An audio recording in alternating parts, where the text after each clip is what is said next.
أعوذ بالله السميع العليم من الشيطان الرجيم من همزه ونفخه ونفثه بسم الله الرحمن الرحيم إن الحمد لله نحمده ونستعينه ونستغفره ونعوذ بالله من شرور أنفسنا وسيئات أعمالنا من يهده الله فلا مضل له ومن يضلل فلا هادي له وأشهد أن لا إله إلا الله وحده لا شريك له وأشهد أن محمدا عبده ورسوله amma ba da assalamu alaikum rahmatullahi barakatu.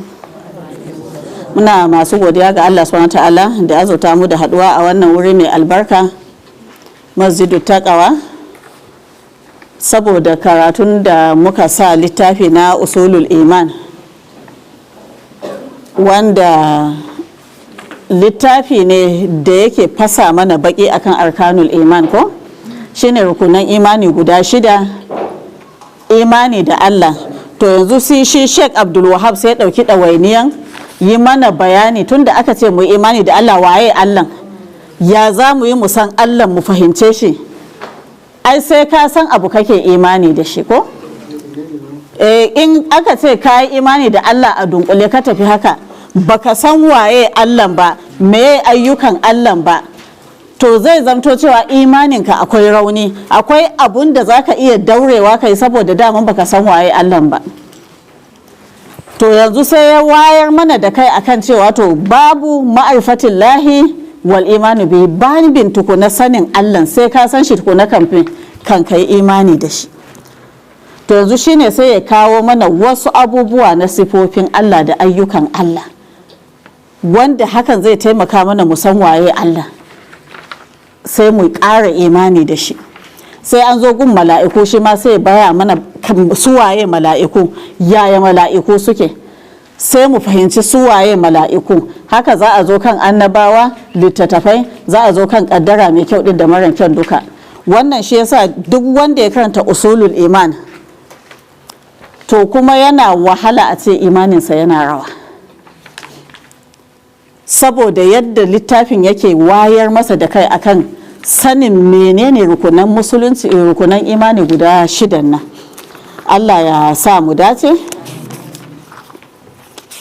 Daga farko malam yace bismillahir rahmanir rahim, yace kamar yadda sunna ta malaman sunna take, ko in ce ɗabi'a ta malaman sunna, duk wani malamin sunna in ya tashi buɗe littafinsa yana farawa da sunan Allah, kamar yadda Allah ya tarbiyatar da mu duk abin da za ka yi ka fara da sunansa ta harshen manzonsa sallallahu alaihi wasallam. Sai ce wa bihi nasta'in, sannan kuma ga Allah muke neman taimako wajen isar da wannan saƙo mai nauyi, don duk a saƙonni ba saƙon da ya kai tauhidi nauyi. Sai ce babu ma'rifatin lahi azza wa jal, babin sanin Allah mabuwayi mai ɗaukaka, wal imani bihi da kuma imani da shi. An abi hurairah radiyallahu an karɓo daga abu hurairah Allah ya ƙara yadda a gare shi, ƙala ya ce ƙala rasulullahi, manzon Allah sallallahu alaihi wasallam ya ce ƙala Allah ta'ala, Allah ya ce. Hadisin ya zama me hadisul qudusi. Abu huraira ya ce manzon Allah ya ce, manzon Allah kuma sai ya ce Allah ya ce. Yanzu saƙon kai tsaye ana so a gaya mana Allah da kansa shi yake magana. Ana agna shurakai ana shirk, Allah ya ce ni ne mafi wadatan masu shirka akan abin da suke mashirka. Man amila amalan ashaka bihi ma iya gairi, duk wanda ya aikata wani aiki sai ya haɗa aikin da wani wanda ba ni ba, taraktuhu wa sharki, Allah ya ce to na bashi da shi da wanda yi wa.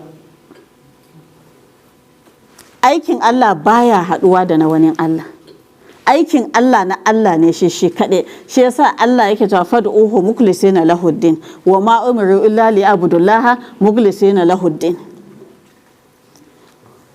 Ku tsarkake Allah tsantsa wajen aiki, shi ne Allah zai karɓa. Idan kuka sa wani tare da Allah to shi Allah mawadaci ne, ya wadata. Yanzu ko misali a ce